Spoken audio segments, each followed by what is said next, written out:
Voilà, bonjour chers frères et sœurs, nous sommes heureux de nous retrouver aujourd'hui, nous sommes dans notre bâtiment.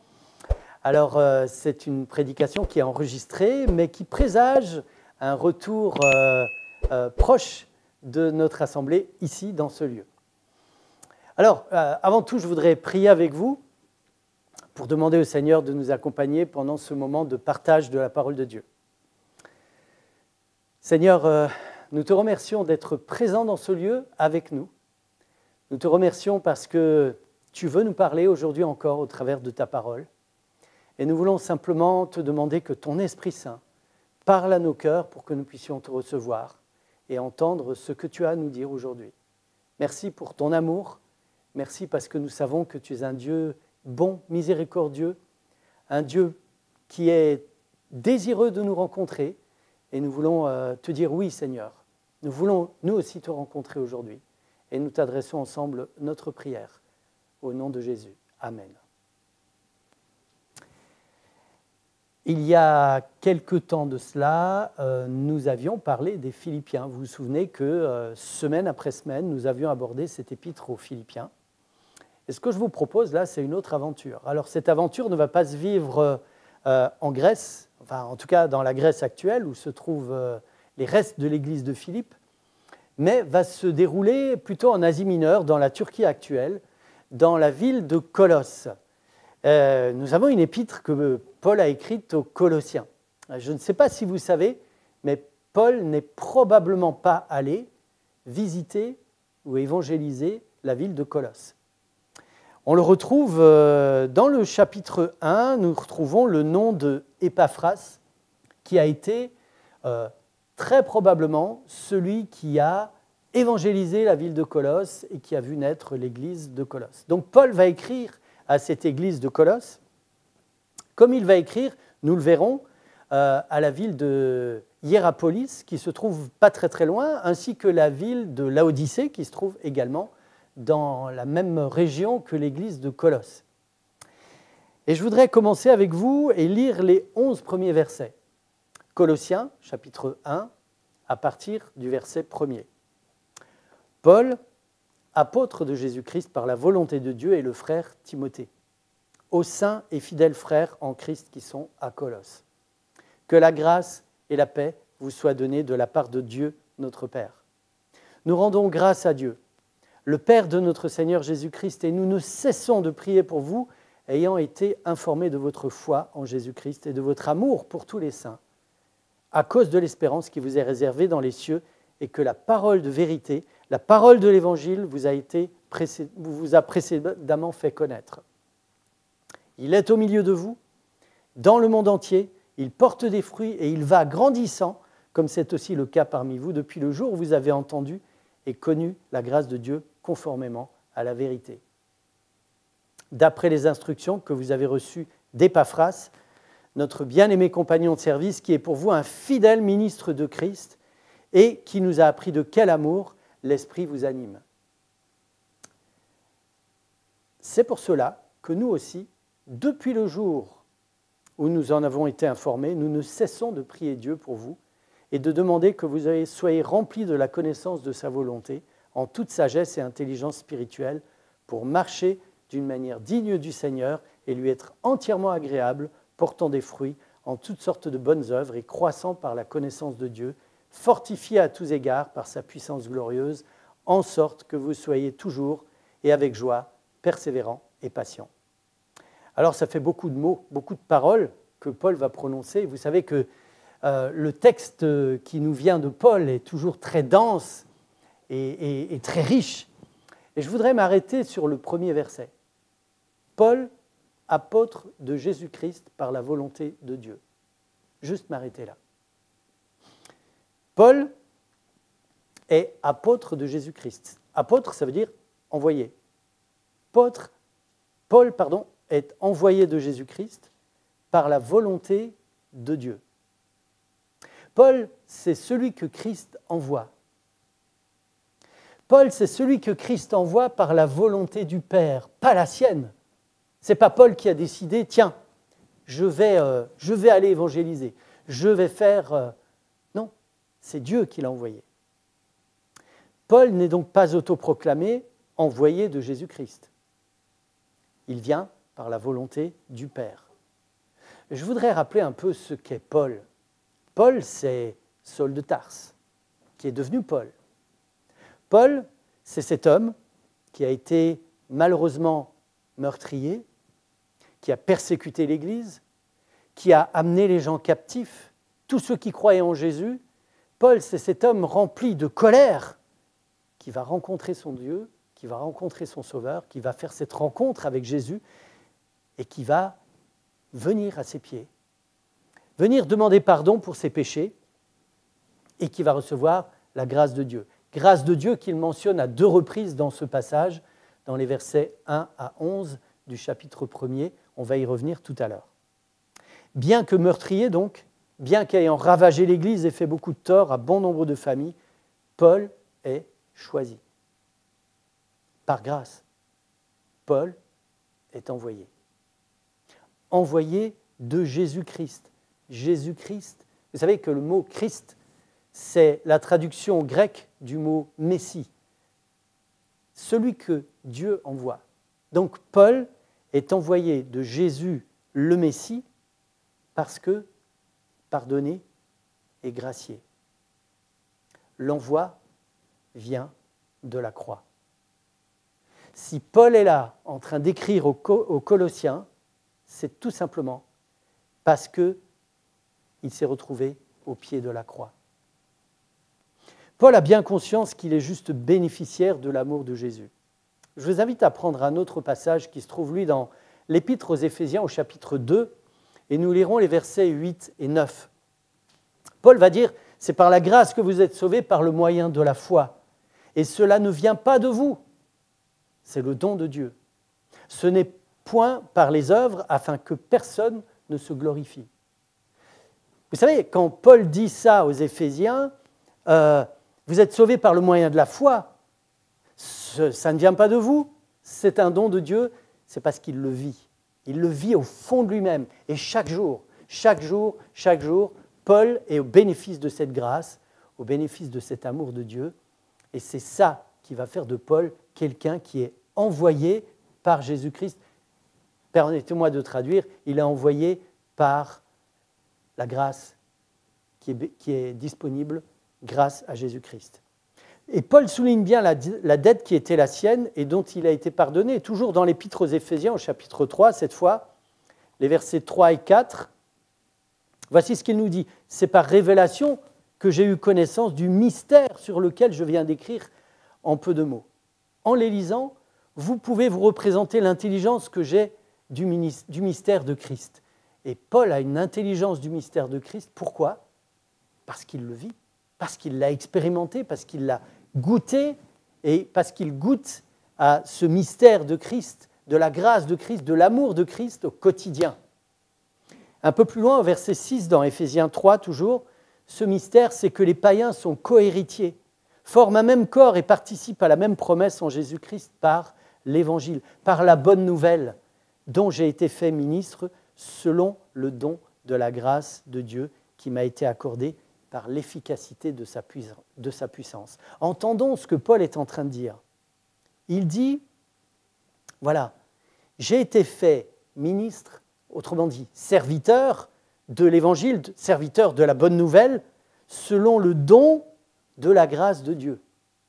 J'ai été fait serviteur de la bonne nouvelle à cause du don de la grâce de Dieu qui m'a été accordé par l'efficacité de sa puissance.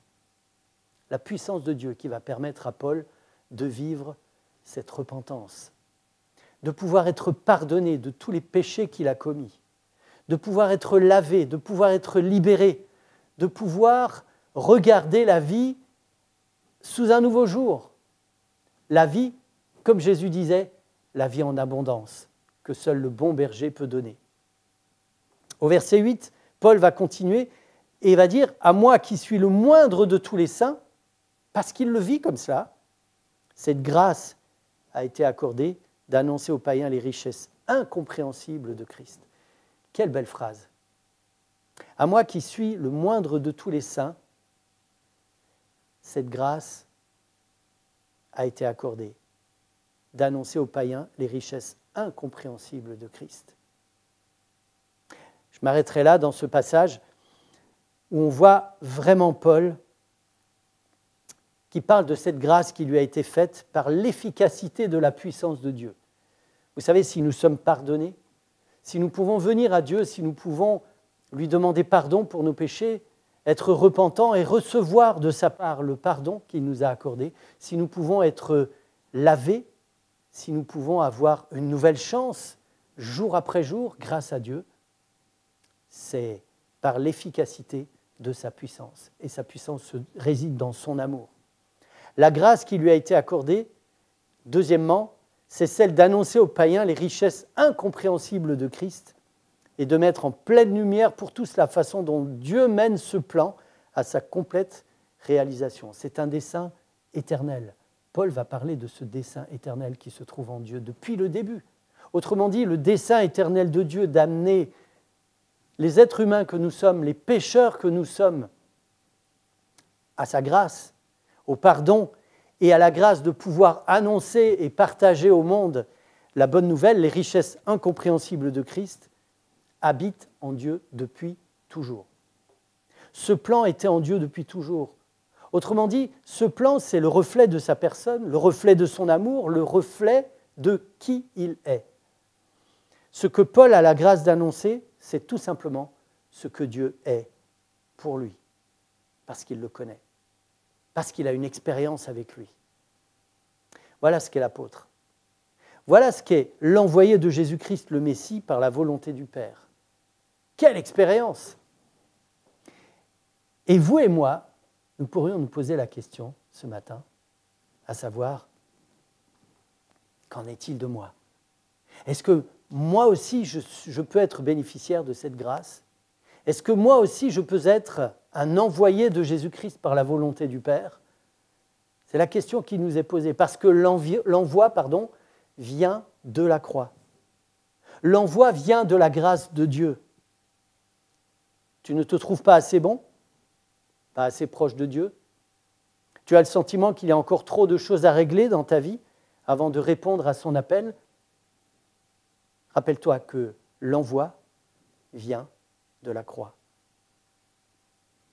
Et je suis envoyé de ce que je représente. Je suis envoyé de ce que je vis. Soit je suis esclave du péché, nous dit Paul dans l'Épître aux Romains, soit je suis esclave de Jésus-Christ. Il n'y a pas d'autre alternative. C'est soit l'un, soit l'autre. Esclave de Jésus-Christ, si je suis esclave de Jésus-Christ, je suis libéré par lui. Je suis éclairé dans mon expérience personnelle. Et de toute façon, je suis naturellement esclave du péché, donc pas libre. Suivre Jésus, c'est donc la liberté, la seule liberté. Paul est donc l'apôtre de Jésus-Christ, envoyé de Jésus-Christ, le Messie, promis par Dieu pour le salut de l'humanité.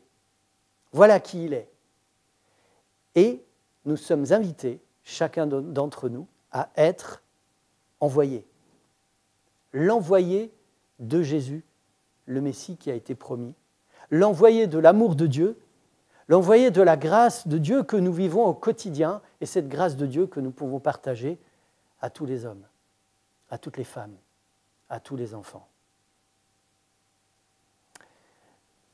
Et lorsque les êtres humains découvrent l'amour de Dieu, et à quel point la grâce est une chose que tous recherchent sans pouvoir la trouver, alors ils ont le désir d'appartenir au Seigneur.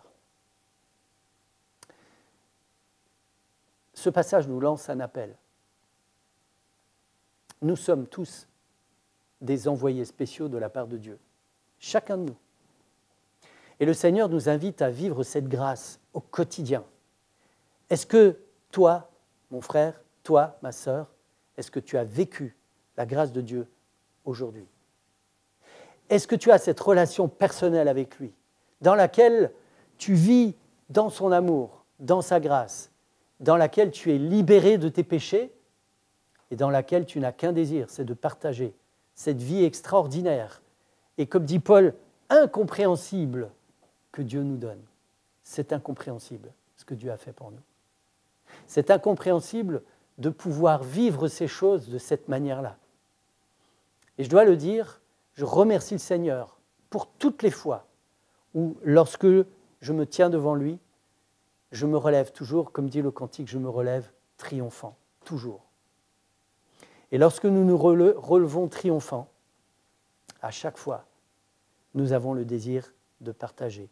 Paul disait, « À moi qui suis le moindre de tous les saints, cette grâce a été accordée d'annoncer aux païens les richesses incompréhensibles de Christ et de mettre en lumière quelle est la dispensation du mystère caché de tout temps en Dieu qui a créé toutes choses, afin que les dominations, les autorités dans les lieux célestes connaissent aujourd'hui par l'Église, par nous, la sagesse infiniment variée de Dieu, selon le dessein éternel qu'il a mis à exécution par Jésus-Christ, notre Seigneur, en qui nous avons, par la foi en lui, la liberté de nous approcher de Dieu avec confiance. » Nous pouvons nous approcher de Dieu chaque jour. Chaque jour.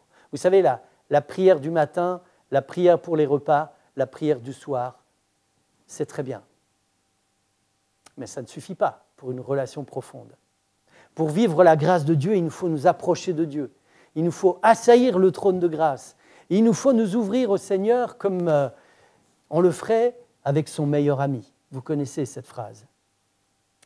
Cette grâce merveilleuse, ce salut que Dieu nous a accordé en Jésus, cette grâce dont nous sommes bénéficiaires, nous donne de pouvoir annoncer aux autres les richesses incompréhensibles de Christ et de le vivre au quotidien. Est-ce que tu t'en prives parfois?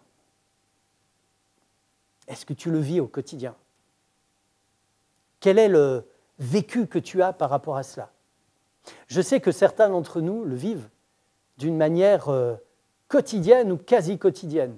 Et pour avoir entendu des témoignages de certains d'entre nous dans cette église, je vois à quel point il est merveilleux de pouvoir partager ce que le Seigneur est pour nous et notre vécu avec le Seigneur avec d'autres personnes. Et ces personnes nous écoutent. Et ces personnes nous entendent parce que c'est ce qu'elles recherchent le plus au monde, la grâce de Dieu. Rappelez-vous, l'appel vient de la croix. Vous savez, il arrive aussi que nous retombions dans nos péchés ou dans d'autres péchés. Et lorsque nous vivons cela, ça a un effet dévastateur sur notre témoignage. Je dois vous dire ce que cela produit. C'est très simple. Ça produit le fait que nous n'avons rien à partager. Est-ce que ça t'arrive de n'avoir rien à partager ou d'avoir le sentiment que tu n'as rien à partager, que tu n'as rien à dire ou que ton témoignage est un peu pauvre ou même inexistant? Oui, ça arrive. Ça nous arrive. Mais lorsque nous revenons au Seigneur, alors, il nous remplit de sa présence, il nous donne sa grâce.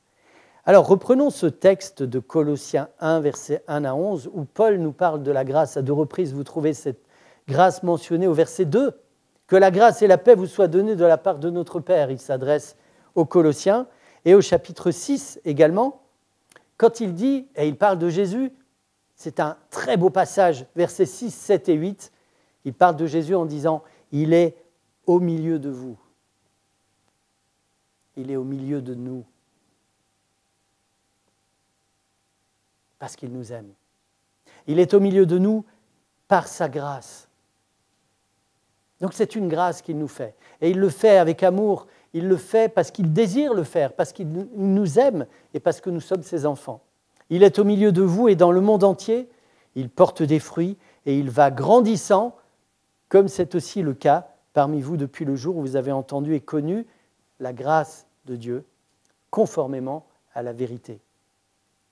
D'après les instructions que vous avez reçues d'Épaphras, notre bien-aimé compagnon de service, qui est pour vous un fidèle ministre de Christ et qui nous a appris de quel amour l'Esprit vous anime. La grâce de Dieu. Vous avez connu la grâce de Dieu conformément à la vérité. Et c'est pour cela qu'au verset 2, je reviens au verset 2 de Colossiens chapitre 1, Paul s'adresse aux saints et fidèles frères en Christ. Petite parenthèse, frères et sœurs en Christ, bien sûr. Aux saints et fidèles frères en Christ. Paul parle là d'un vécu quand il leur dit « Vous êtes saints et fidèles en Christ ». Ça veut dire « C'est ce que je vis moi aussi ». Paul est en train de parler d'une chose qu'il vit au quotidien avec le Seigneur, parce que lui aussi est saint, c'est-à-dire choisi, mis à part et fidèle, frères en Christ, qui sont à Colosse. Au verset 3, nous avons une prière qui commence dans ce début d'épître, où Paul va dire « Nous rendons grâce à Dieu, le Père de notre Seigneur Jésus-Christ, et nous ne cessons de prier pour vous, parce que nous avons été informés de votre foi en Jésus-Christ et de votre amour pour tous les saints, à cause de cette espérance qui vous est réservée dans les cieux, et que la parole de la vérité, la parole de la bonne nouvelle de l'Évangile vous a précédemment fait connaître. » Donc Paul est en train, avec ses compagnons de service, est en train de prier pour eux. Parmi ses compagnons de service, on a mentionné Timothée qui est là. Il y a certainement Luc qui est également présent, qui, on le pense, a écrit entre autres le livre des Actes. Nous retrouvons un petit peu plus loin, au verset 9, à cause de l'amour qui anime les Colossiens, et je tiens à mentionner, regardez la fin du verset 8, on nous a appris de quel amour l'Esprit vous anime. Autrement dit, de quel amour la présence de Dieu en vous se manifeste. En fait, c'est l'amour, comme dirait Paul dans un autre passage, l'amour du Christ nous presse. Eh bien, pour les Colossiens, c'est l'Esprit de Dieu qui produit et qui provoque cet amour qui les anime. Et au verset 9, Paul va dire, c'est pour cela que nous aussi, depuis le jour où nous avons été informés de cela, de cet amour que vous avez, nous ne cessons de prier Dieu pour vous. C'est la deuxième fois que Paul dit aux Colossiens, nous ne cessons de prier Dieu pour vous. Et voici ce qu'il demande. À partir du verset 9, nous demandons à Dieu que vous soyez remplis de la connaissance de sa volonté en toute sagesse et intelligence spirituelle. Parce qu'il ne s'agit pas uniquement de connaître la volonté de Dieu, c'est important de connaître la volonté de Dieu en toute sagesse et intelligence spirituelle. On a besoin de l'Esprit de Dieu pour nous permettre d'avoir suffisamment d'amour pour vivre la volonté de Dieu, suffisamment de sagesse pour la mettre en œuvre. Et nous nous retrouvons là devant cette déclaration où Paul va demander que vous soyez remplis de la connaissance de sa volonté en toute sagesse et intelligence spirituelle. Prions pour cela, frères et sœurs, pour que nous soyons également remplis de cela. Pour pouvoir marcher de la manière digne du Seigneur et lui être entièrement agréable, portant des fruits en toutes sortes de bonnes œuvres et croissant par la connaissance de Dieu, fortifié à tous égards par sa puissance glorieuse, en sorte que vous soyez toujours et avec joie, persévérants et patients. Être entièrement agréable à Dieu. Vous savez ce qui est agréable à Dieu ? La Bible nous le dit dans plusieurs textes. C'est un cœur contrit. Un cœur qui est devant Dieu et qui reconnaît son état. Un cœur auquel Dieu va pouvoir donner sa grâce et son amour. Un cœur qui va accepter non seulement de reconnaître son état, mais aussi de pouvoir se tenir devant Dieu et de pouvoir lui dire « Oui Seigneur, j'accepte le pardon que tu as acquis à la croix pour moi. J'accepte ton pardon et je veux cette relation avec toi. Je veux vivre près de toi, Seigneur. Je veux te demander une chose. Comme disait David, je désire ardemment habiter dans ta maison. » Habiter dans la maison de Dieu, ça veut dire vivre avec lui, être proche de lui et être, au fur et à mesure que le temps passe, toujours plus débarrassé du péché qui nous enveloppe si facilement, comme le dit Paul dans l'Épître aux Hébreux. Nous avons ce texte magnifique dans lequel Paul s'adresse aux Colossiens dans ce préambule. Et on voit que Paul prie pour les Colossiens parce qu'il est encouragé par eux. Il est encouragé par leur amour. Il a entendu parler d'eux. Paul ne les connaît probablement pas personnellement, Il ne connaît que Épaphras, qui leur a annoncé la bonne nouvelle, mais Paul leur écrit avec son cœur plein d'amour parce qu'il vit cette relation avec son Père, avec son Dieu, et il dit que vous soyez à tous égards fortifiés par sa puissance glorieuse. C'est ce que je vous souhaite. C'est ce que je nous souhaite à tous. Vous savez, nous sommes tous des êtres faillibles. Comme disait Paul, je suis le moindre de tous les saints. Je ne mérite rien de la part de Dieu. Si je suis là à prêcher devant vous, ce n'est pas parce que je mérite de le faire, ce n'est pas parce que je suis saint et parfait. Alors, saint au regard de Dieu, oui, parce que mis à part, et parfait parce que chaque jour, je viens vers le Seigneur. Chaque jour, le Seigneur libère mon cœur. Chaque jour, je peux expérimenter sa gloire. Chaque jour, je peux prendre ce qu'il me donne, qui est sa grâce, son amour et le privilège de pouvoir annoncer aux autres qui il est et qu'il revient bientôt. Je vous invite à vous poser pour que chacun d'entre nous, nous puissions nous poser la question et surtout entendre ce que le Seigneur nous adresse comme appel. Quel que soit notre état actuel, nous avons la possibilité de venir vers le Seigneur, de pouvoir nous tenir devant lui, de pouvoir lui demander de nettoyer notre cœur. Et nous pouvons le faire chaque jour, parce que le Seigneur sait. Le Seigneur voit exactement notre état. Et nous pouvons lui demander, Seigneur, révèle-toi à moi, montre-moi où j'en suis, montre-moi qui je suis. Donne-moi la repentance, Père, pour que je puisse goûter à ton pardon. Et lorsque nous goûtons à son pardon, nous goûtons à sa grâce. Nous ne méritons pas ce pardon que Jésus nous a acquis à la croix. Mais à la croix, il y a un appel qui nous est adressé. Lorsque nous recevons ce pardon, nous n'avons qu'une seule envie, c'est de le partager. Le partager autour de nous. Et c'est l'appel que Dieu nous adresse. Nous sommes tous des envoyés spéciaux. Toi, ma sœur, mon frère, tu es l'envoyé spécial du Seigneur, du grand Dieu qui s'est donné pour toi, qui a donné sa vie pour toi. Et nous sommes tous appelés à cette merveilleuse mission qu'il nous a adressée, à chacun d'entre nous. C'est notre privilège. Et nous voulons ensemble dire oui au Seigneur. Alors, je vous invite à prier ensemble pour qu'ensemble, nous puissions nous consacrer au Seigneur et lui faire cette demande de nous aider à réaliser cette mission, ce privilège, cette grâce qu'il nous donne, non seulement du pardon en Jésus, mais aussi de cette mission qu'il nous donne et qui nous apporte tant de joie. Prions le Seigneur. Père, nous voulons te remercier d'être à nos côtés jour après jour. Comme l'a dit Jésus, au moment de quitter ses disciples, il leur a dit « Je suis avec vous tous les jours jusqu'à la fin du monde ». Alors Seigneur, merci d'être présent avec nous tous les jours jusqu'à la fin du monde. Merci d'être là à vouloir nous attirer vers toi constamment.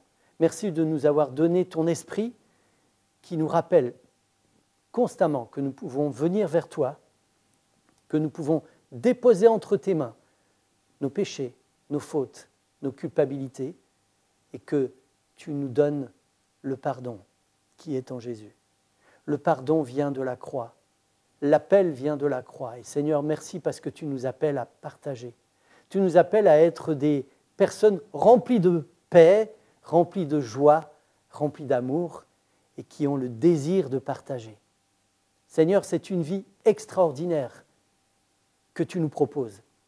Et nous voulons te demander pardon si, en ce moment, nous ne sommes pas en train de la vivre, parce que nous passons à côté de quelque chose de merveilleux, et tu désires vraiment que nous puissions ensemble te donner la main d'association, et que tu puisses nous remplir de ta présence, de ton amour, pour pouvoir le partager autour de nous.